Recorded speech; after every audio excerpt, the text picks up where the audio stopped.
Poison girl thriller action story episode 8 जहर का संदेश। सुबह की किरणें अभी पूरी तरह फैली नहीं थी।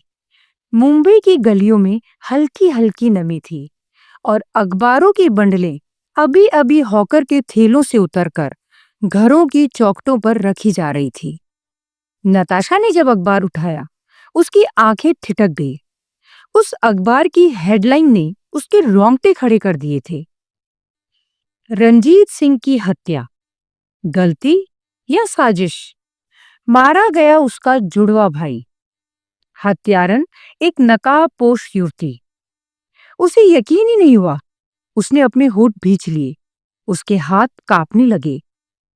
तो वो रंजीत नहीं था? उसे याद आया, उमेश, रंजीत का जुड़वा भाई, जो मरने से पहले कुछ कहना चाह रहा था, लेकिन पॉइजन गर्ल ने उसे मौका ही नहीं दिया।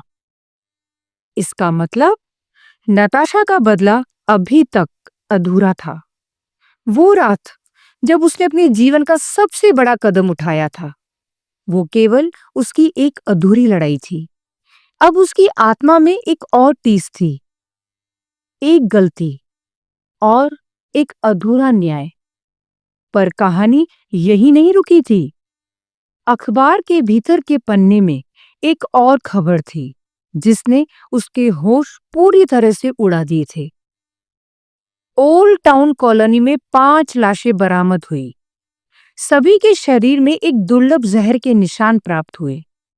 अपराध का तरीका अत्यंत पेशेवर और खतरनाक। नताशा की आंखें स्तब्ध रह गई। उसके होठ सख्ती से भींच गए और उंगलियां अखबार की कोमल परतों को चीर डालने को तैयार हो उठी। जहरीले डार्ट्स? उसने धीमी फुसफुसाहट में दोहराया, जैसे कोई पुराना भय उसके जहन की गहराइयों में लौट आया हो। ये वही तरीका था जिसे केवल एक इंसान ने पूरी दुनिया में सिद्ध किया था, और वो थे डॉक्टर जयपाल भाटिया। उसके पिता एक मासूम बच्चे के लिए एक नायक और वैज्ञानिक समुदाय के लिए एक रहस्यमय किंवदंती। टॉक्सिकोलॉजी, जहरों का विज्ञान। जहां बाकी वैज्ञानिक जहर को पहचानने और उससे बचने की तकनीक पर काम करते थे, वहीं डॉक्टर भाटिया ने जहर को एक हथियार की तरह विकसित करने का रास्ता चुना था। उनकी रिसर्च का नाम था प्रोजेक्ट वेनम, जिसका एक ही लक्ष्य था, एक ऐसा द्रव्य विकसित करना जो किसी भी इंसान को चलते फिरते जहर में बदल दे। एक जिंदा जहर, ना खून की जरूरत, ना हथियार की। सिर्फ स्पर्श, सांस या हल्की सी खरोंच, और सामने वाला तड़पते हुए काल के अंधकार में समा जाए। नताशा को अब भी याद था, रात के 3 बजे लैब में लगे नीले बल्ब की रोशनी और एक खाली दीवार पर छाया की तरह काम करते उसके पिता। उनकी आंखें जैसे कोई गूढ़ सूत्र पढ़ रही हो, जिसे इस दुनिया ने कभी नहीं समझा था। जैसे परमाणु को नियंत्रित किया जा सकता है, वैसे ही जहर को भी हथियार की तरह नियंत्रित किया जा सकता है। उन्होंने एक बार कहा था, मगर ये शक्ति तभी सही हाथों में सुरक्षित रहेगी जब उसे समझने वाली आत्मा निष्ठावान होगी।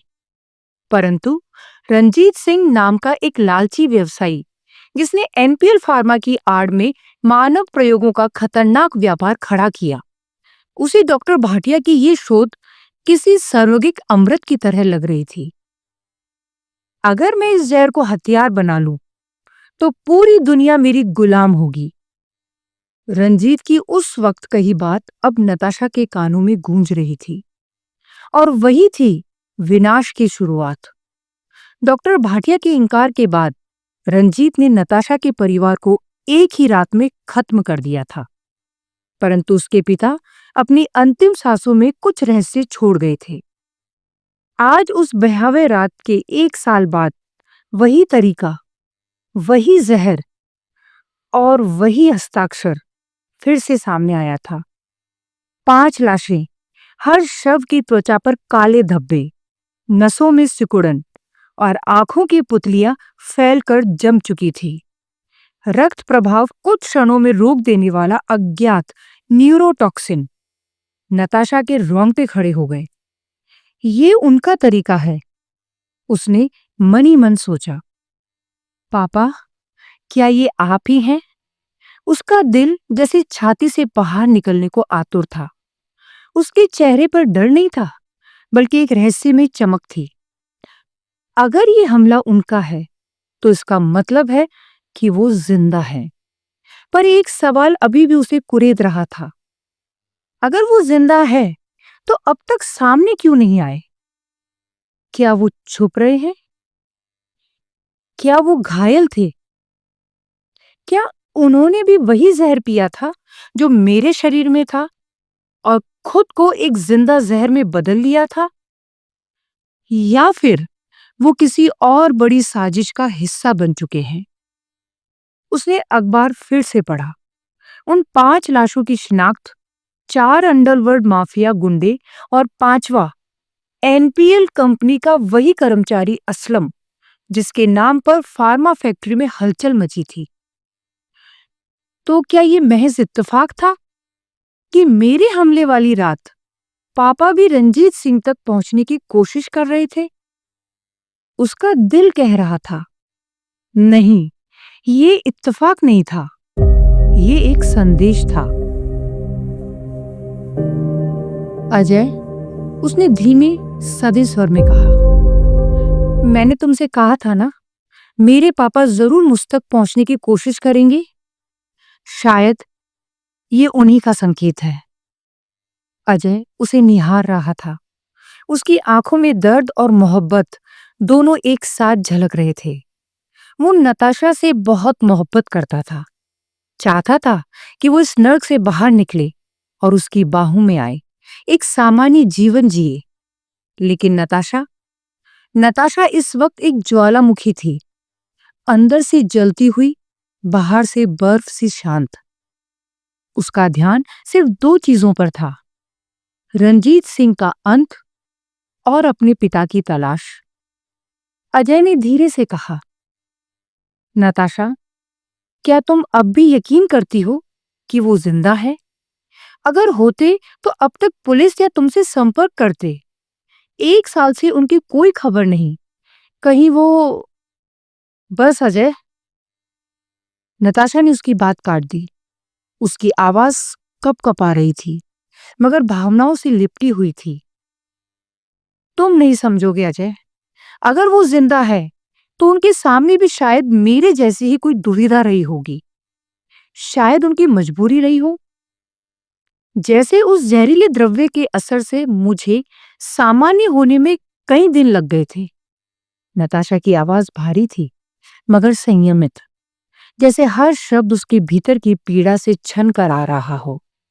उसने पल भर को आंखें मूंद ली और अतीत की परतें फिर से जाग उठी। अजय की आंखों में एक पुराना दृश्य तैर गया।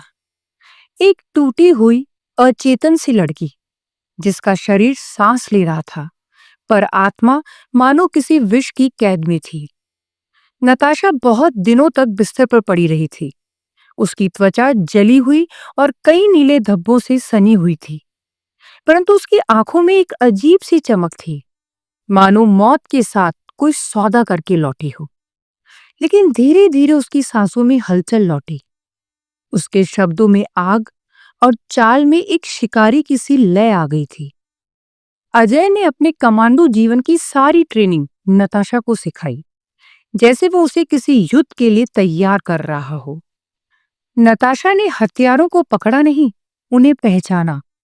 उसने मार्शल मूव सीखे नहीं, उन्हें आत्मसात कर लिया था। और फिर वो सिर्फ नताशा नहीं रही, वो एक अस्त्र बन गई थी, जहर से गड़ी हुई महाविनाशक अस्त्र। उस जहरीले द्रव्य के असर ने उसे बस जिंदा नहीं रखा था, बल्कि उस विष ने उसे पूरी तरह से बदल दिया था। अब उसकी आंखें रात में देख सकती थी, उसके कान मामूली फुसफुसाहट तक पकड़ लेते थे, और शरीर जैसे थकान नाम की कोई चीज उसकी कोशिकाओं को छूती भी नहीं थी। अजय जो घंटों की ट्रेनिंग के बाद थककर बैठ जाता था, नताशा तब भी वहीं खड़ी रहती थी और उसकी सांस तक नहीं फूलती थी। उसका एक ही उद्देश्य था, रंजीत सिंह की मौत। एक नहीं, 100 बार मरने जितनी मौत। लेकिन अब एक नया प्रश्न उठ खड़ा हुआ था। एक ऐसा प्रश्न जिसने अजय की सोच को भी झकझोर दिया था। अगर नताशा इस द्रव्य से बच गई, तो क्या उसके पिता भी, क्या वो जिंदा है? रंजीत सिंह के गुंडों ने उस रात दोनों को मृत समझकर छोड़ दिया था। पर जब नताशा को होश आया, वो एनपीएल हाउस में थी, रंजीत सिंह के कदमों के नीचे। तो क्या रंजीत खुद वहां आया था? क्या उसने नताशा को अपनी आंखों से देखा, उसकी धड़कन सुनी और फिर उसे उठा लाया? पर नताशा के पिता कहाँ गए थे? कहानी अब सिर्फ बदला लेने तक सीमित नहीं थी, बल्कि अब ये एक ब्रह्म राक्षस की भांति एक अनजाने रहस्य की ओर बढ़ रही थी। ये कहानी अब उस मोड़ पर आज पहुंची थी, जहां हर किरदार और हर साजिश ले रही थी एक रक्त रंजित मोड़। नताशा के भीतर उठती हर सांस अब एक प्रश्न बन चुकी थी। क्या उसके पिता वाकई जिंदा हैं? क्या वो रहस्यमय प्रिंसिपल वो ही उसके पिता है, या फिर ये सब सिर्फ एक और धोखा है, एक और परत उस षड्यंत्र की जो उसके पूरे वजूद को निगलने आया है?